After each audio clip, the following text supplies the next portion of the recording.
کچھ وزیروں سے گفتگو ہو رہی ہے، میٹنگیں جاری ہیں، آپ کے بیٹے ملنے آئے جناب عبداللہ ابن عمر، ابا جی ملنا ہے، بات ٹھہرو بات کر رہا ہوں، کوئی نہ اندر آئے، صاحب زیادہ باہر کھڑا ہے، تھوڑی دیر گزری تو امام حسن بھی آ گئے۔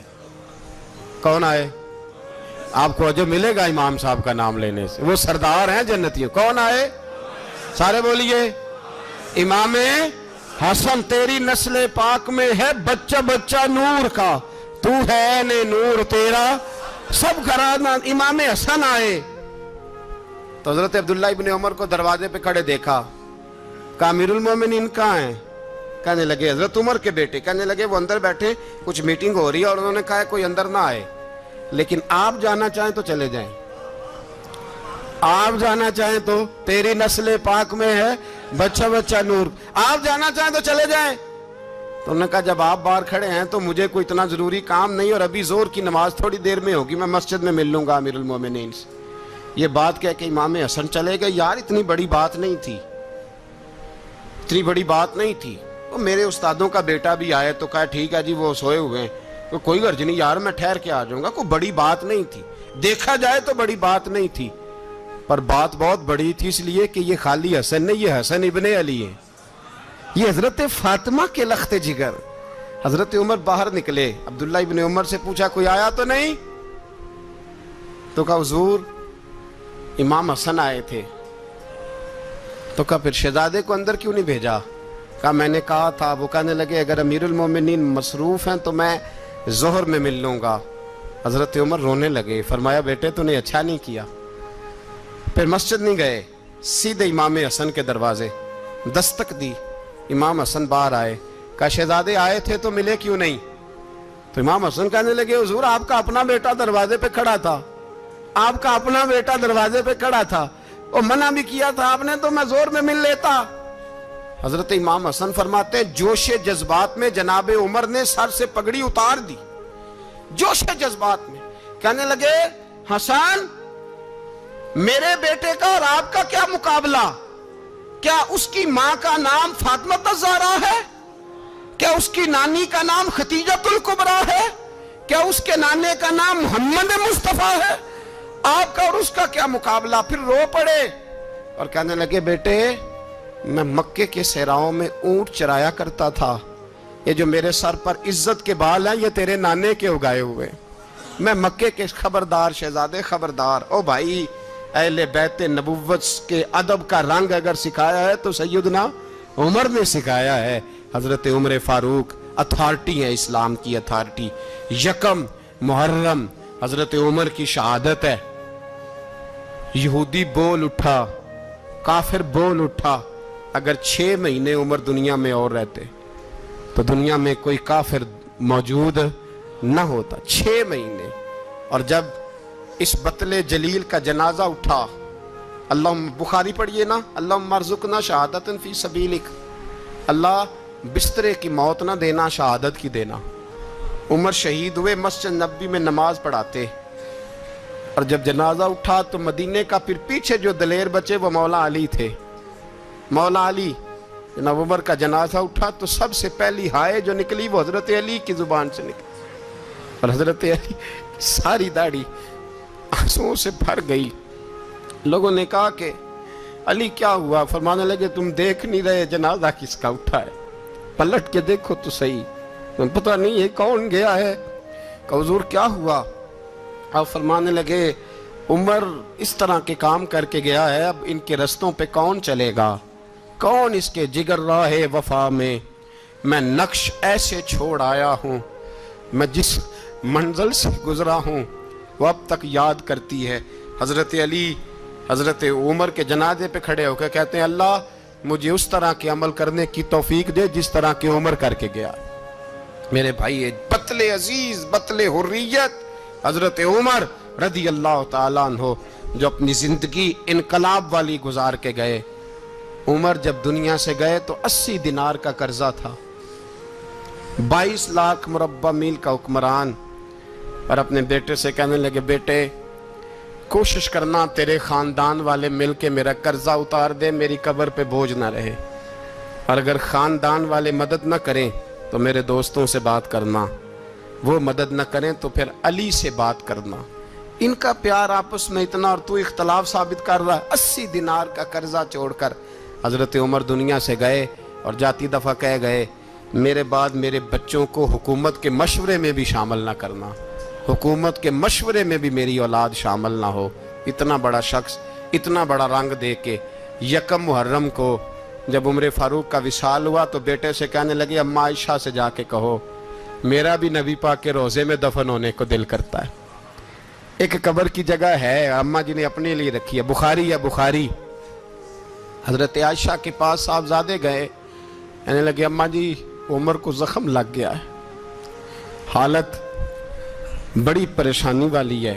وہ کہتے ہیں اگر اماں اجازت دیں.